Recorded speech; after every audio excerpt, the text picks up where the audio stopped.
આજે આપણે તલના લાડુ બનાવવાના છે. ઉત્તરાયણના લાડુ. ઉત્તરાયણમાં બનાવીએ લાડુ બનાવવાના છે. તો આપણે તલને શેકી લઈએ.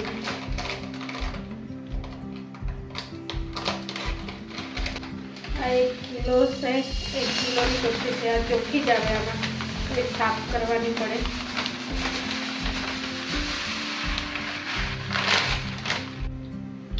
હવે આને મેં શેકી લેમ. અને વધારે શેકવાનું નહીં તો કડવી લાગી. જરાક ગરમ જેવું કરી લઈએ. મસ્ત કડક જેવી કરી લઈએ. શેકી લઈએ બરાબર. મસ્ત કાઢવાનું નહીં. તલ આપણી હવે શેકાઈ ગઈ. શેકાઈ ગઈ તો એમ જ નહીં રાખવાના આજ કઢાઈમાં. એ ગરમ રહે તો બળી જાય. અને બીજા વાસણમાં કાઢી લઈએ ગેસ બંધ કરીને.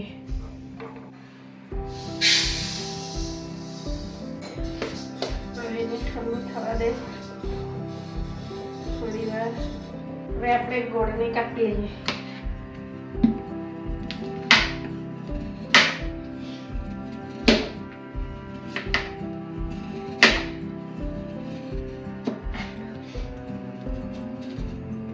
આ 1 કિલો તલ છે. આ 1 કિલો ગોળ બી છે.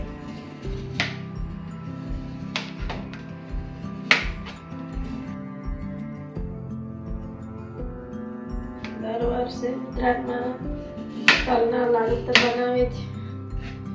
ભગવાનને બી ચડાવવાનો, આપણે બી ખાવાનો હોય. ઉત્તરાયણના લાડુ પડોશી પડોશીને આપવાનો હોય. ઉત્તરાયણ પર તો બોર ને તલના લાડુ બંને મિક્સ કરીને આપે. ખાટા મીઠા. કોઈનો સંબંધ બનતું જ હોય તો જઈને લાડવા ને ગોળ, લાડવા ને તલના લાડુ, તલના લાડુ ને લાડવા આપી દઈએ તો સંબંધ સુધરી જાય.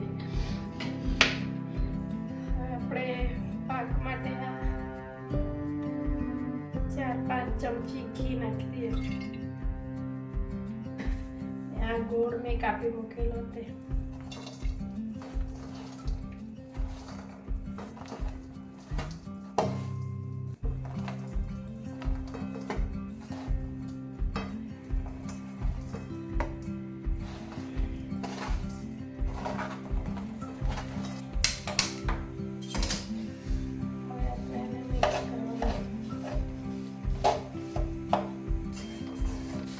બરાબર મિક્સ કરી લેવાનું.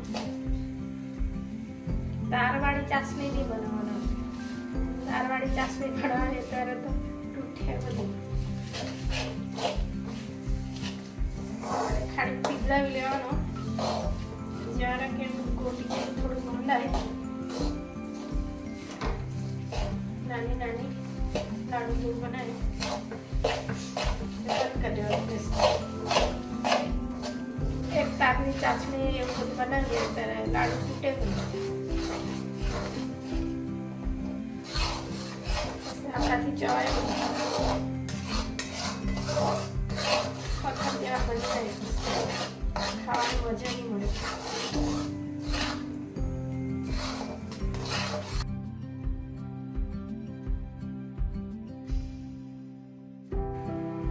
આમાં 1 ચમચી એલચીનો પાવડર.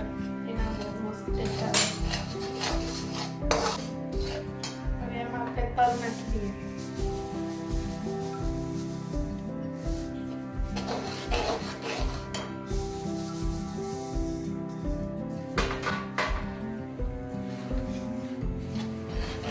હવે ધીમે તાપ પર આપણે મિક્સ કરી લઈએ.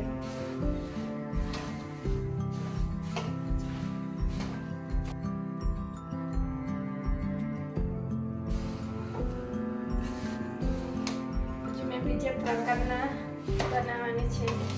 દાદા લોકો હાથે સારું ને નાની લોકો સારું ને નાના છોકરા લોકો હારું.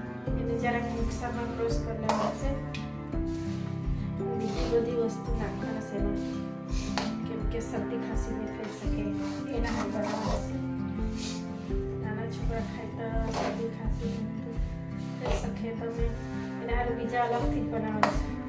નાના છોકરાને દાંત નહીં મળે તો જવાય નહીં, ઉંમરવાળાને નહીં જવાય, એ લોકોને મેં અલગથી બનાવવાનું છે. આ બનાવતી છે જોવાના લોકો એ બી ખાઈ શકે, દાંત વગરને લોકોને નહીં જવાય ને એ લોકો આ મિક્સ થઈ ગયા. હવે આપણે લાડુ બાંધવું. ડીશમાં થોડો કાઢીને આપણે બનાવવાનું. ઠંડા થઈ જાય પછી બનાવાય નહીં એટલે ઢાંકી દઈએ.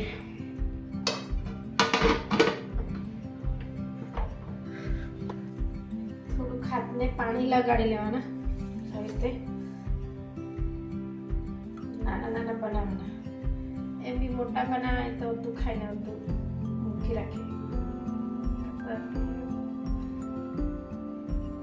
નાના બનાવી લઈએ.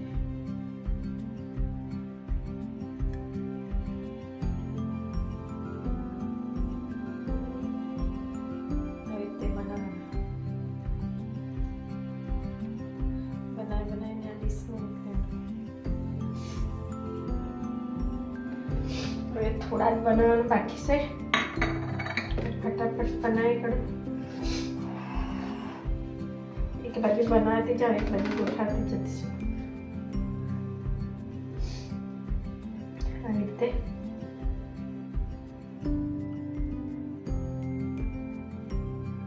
વધારે બનાવવાના હોય તો આ આપણું ઠંડુ થઈ જાય તલવાળું તો થોડું ગરમ કરી લેવાનું. કેમ કે તો પાક લેવાનું ત્યારે વારંવાર નહીં ગરમ કરાય. અને આ તો મેં તો ગોળ મિક્સ જેવું કરેલું છે, પેસ્ટ જેવું બનાવી લીધેલું ગોળ ને એમાં તલ નાખી દીધેલું, એટલે આપણે વારંવાર ગરમ કરી શકાય. અને ચાસણી બનાવેલું હોય તો બહુ કઠણ થઈ જાય, તો ચાસણી મેં નહીં બનાવેલી. આ 1 કિલો તો મેં બનાવી લીધા લાડુ. તમને ઘર હારું ને ભગવાન હારું ને અડોશી પડોશી હારું બનાવી લીધા મેં. હવે નાના પોયરા લોકો હારું બનાવવાની છે, દાદા દાદી હારું બનાવવાની છે. કેમ કે એ લોકો ખાઈ શકે એવી રીતે બનાવવાની, ચવાઈ જાય એવી રીતે બનાવવાની છે દાંત વગરના લોકોને. એટલે હવે આપણે બીજું બનાવશું.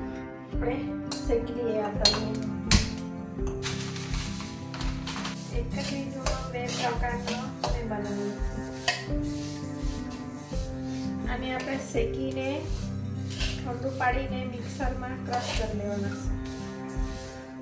પહેલાં આપણે એ બધું બનાવીએ.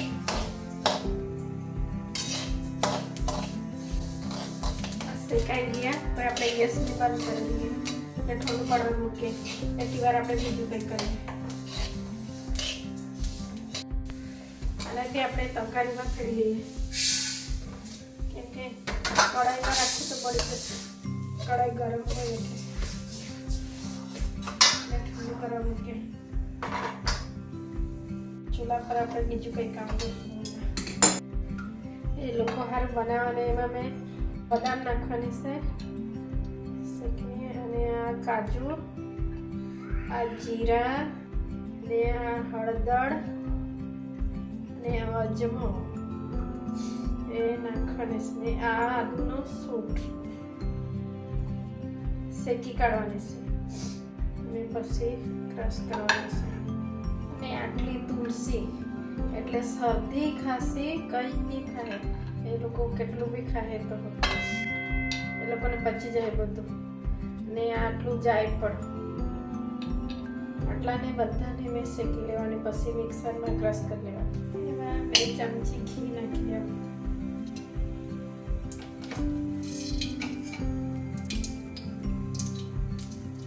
અડધી 2 ચમચી નાખું. પહેલાં મેં એમાં કાજુ ને નાખ્યું. કાજુ, બદામ ને આદુનો સૂંઠ, હળદર, જાયફળ પછી નાખ, પછી શેકા એમાં જ.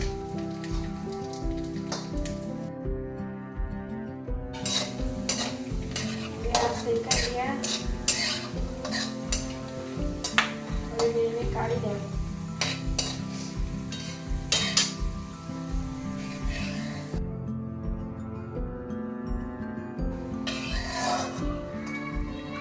બધું કાઢી લીધું.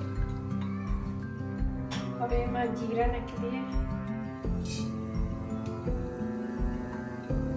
અજમો અને તુલસીના પાંદડા. તલના લાડુ બી થઈ જાય અને ઔષધ તરીકે થઈ જાય. એટલે ઉધરસ, ખાંસી, શરદી અને થશે. ગેસને ચાલુ નહીં કરવાનું, તો બળી જશે. કઢાઈ ગરમ જ છે, આ ઘી ગરમ જ છે, એમાં શેકી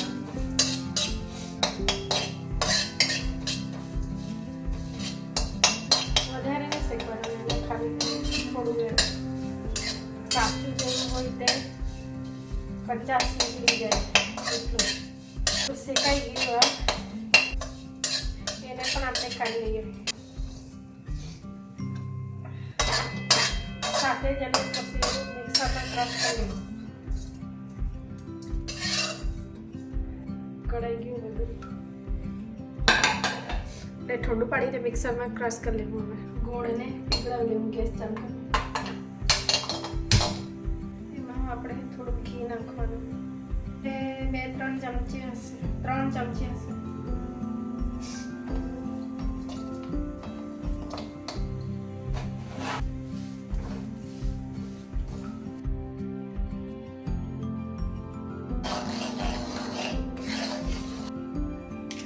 મસાલા તે બધા કાજુ, બદામ, જીરા, અજમો, જાયફળનો ટુકડો, હળદરના ટુકડા અને સૂંઠના ટુકડા તે બધા મેં આમાં સાથે ક્રશ કરી લીધું.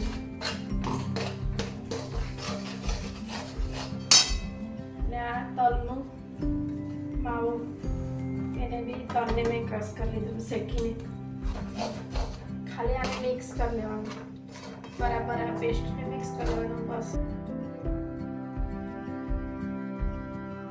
મારી છોકરી કહેતી હતી કે મમ્મી આવી રીતે બનાવજે, દાદા લોકો સારું ને આંડા બોલા લોકો, તો એ લોકોને સારું શરદી ઉધરસને થાય, સત્ય જેમ ખાય કેટલું બી ખાય તો ટેન્શન નહીં આપણને. કે આયુર્વેદિક ડોક્ટર છે તો એને બધી ખબર છે કે મોટા માણસને શું ખવાય, નાનું શું ખવાય, બધી એને ખબર. મેં તો હાઉસવાઈફ છું એટલે મને બનાવતા આવડતું છે. છોકરી કે એ રીતે મેં બનાવવું પડે, આ નાખજે તે નાખજે. ઔષધવાળું આપણને એ ખબર, પણ મારી છોકરી કહેતી હતી એટલે એ રીતે મેં બનાવ્યું છે આ બધું નાખીને. હવે મિક્સ થઈ ગયું તો હવે એને આપણે લાડુ બનાવી લીધું. વધારે આપણે ચાળ કરવું તો કઠણ થઈ જાય. હવે ડીશમાં થોડું કાઢીને બનાવશું અને પાછું ઢાંકી દેશું. ગરમ જ રહે તો સારું જલ્દી બની જાય, ઠંડુ થઈ જાય તો નહીં. થોડું કાઢીને બનાવીશું. આ થોડું મેં કાઢી લીધું, હવે આને બનાવતીશું. આ કઠી પછી બીજું કાઢશું. આવી રીતે બનાવીને ઉપરથી તલ લગાડી દેવાનું તો આખું તલનું બનેલું છે એવું લાગે. વધારે તો નહીં રાખે, પણ સુકાઈ જાય ત્યારે લાગે નહીં. તો હમણાં લગાડે એટલું તલ બી તલનું જ છે અંદરથી, તો પણ તે લગાડવાનું. ગોલ ગોલ બનાવીને આ રીતે તલ લગાડે ઉપરથી. આ ઉત્તરાયણના લાડુ તૈયાર થઈ ગયા. આ 1 કિલોના બની ગયા. અને આ નાના બચ્ચા લોકો સારું બનાવેલા છે અને દાદા લોકો સારું બનાવેલા છે. એ બંને લાડુ મેં તૈયાર કરી લીધા છે. તો આ તમને મારો વિડીયો ગમેલો હોય તો સબસ્ક્રાઈબ કરજો, લાઈક કરજો, કોમેન્ટ કરજો. તમે હો દાદા દાદીને હો બનાવીને આપજો ને તમે હો બનાવીને ખાજો. અને ચાલો બાય બાય.